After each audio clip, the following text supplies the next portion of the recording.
Kembali lagi bersama saya Wong LA, ada di LA. Hari ini puji Tuhan kita sudah memasuki kitab Kisah Para Rasul. Kitab yang luar biasa. Kitab tentang tema pekabaran Injil yang penuh dengan keberhasilan melalui karya Roh Kudus. Kita perlu belajar bagaimana melalui kitab ini kita boleh memberitakan Injil.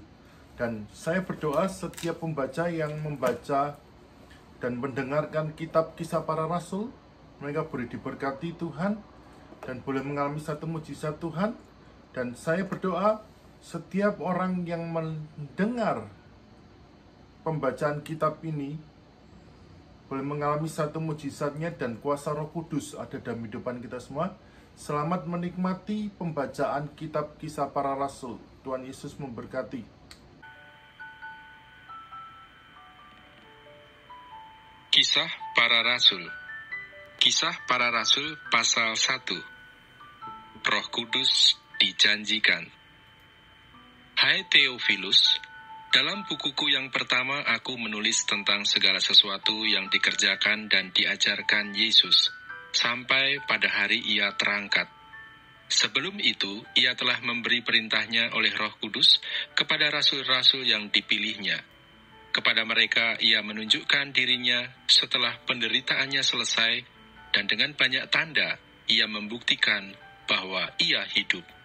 Sebab selama 40 hari ia berulang-ulang menampakkan diri dan berbicara kepada mereka tentang kerajaan Allah.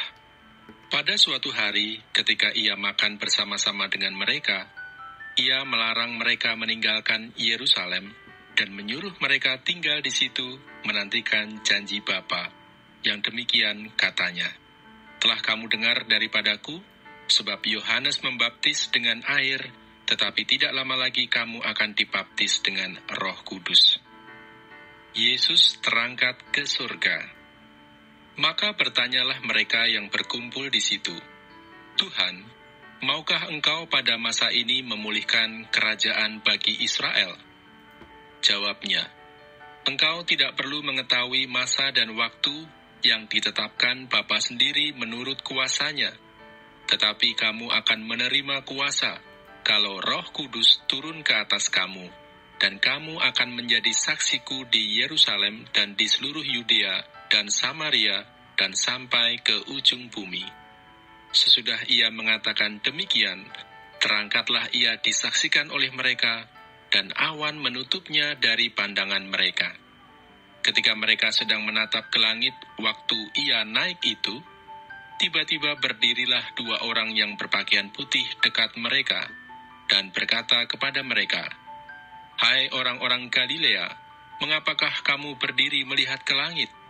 Yesus ini yang terangkat ke surga meninggalkan kamu, akan datang kembali dengan cara yang sama seperti kamu melihat dia naik ke surga.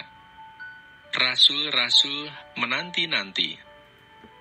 Maka kembalilah rasul-rasul itu ke Yerusalem dari bukit yang disebut Bukit Zaitun, yang hanya seperjalanan sabat jauhnya dari Yerusalem. Setelah mereka tiba di kota, naiklah mereka ke ruang atas tempat mereka menumpang.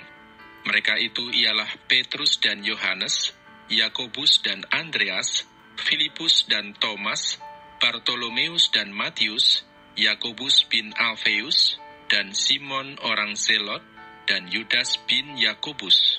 Mereka semua bertekun dengan sehati dalam doa bersama-sama dengan beberapa perempuan serta Maria, ibu Yesus, dan dengan saudara-saudara Yesus.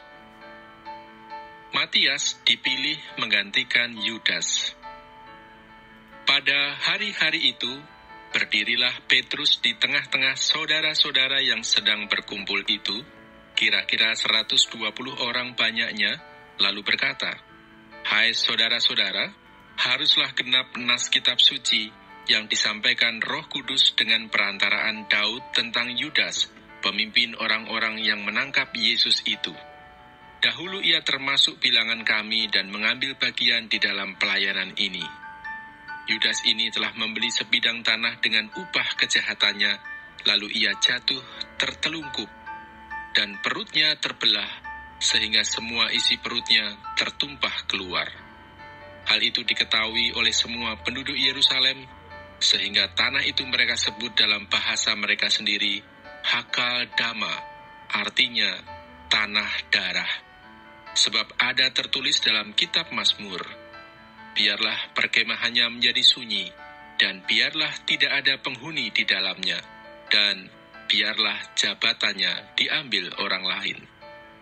Jadi harus ditambahkan kepada kami seorang dari mereka yang senantiasa datang berkumpul dengan kami selama Tuhan Yesus bersama-sama dengan kami, yaitu mulai dari baptisan Yohanes sampai hari Yesus terangkat ke surga meninggalkan kami untuk menjadi saksi dengan kami tentang kebangkitannya. Lalu mereka mengusulkan 2 orang, Yusuf yang disebut Barsabas, dan yang juga bernama Justus dan Matias. Mereka semua berdoa dan berkata, "Ya Tuhan, Engkaulah yang mengenal hati semua orang. Tunjukkanlah kiranya siapa yang Engkau pilih dari kedua orang ini untuk menerima jabatan pelayanan, yaitu kerasulan yang ditinggalkan Yudas yang telah jatuh ke tempat yang wajar baginya." Lalu mereka membuang undi bagi kedua orang itu, dan yang kena undi adalah Matias, dan dengan demikian ia ditambahkan kepada bilangan ke-11 rasul itu.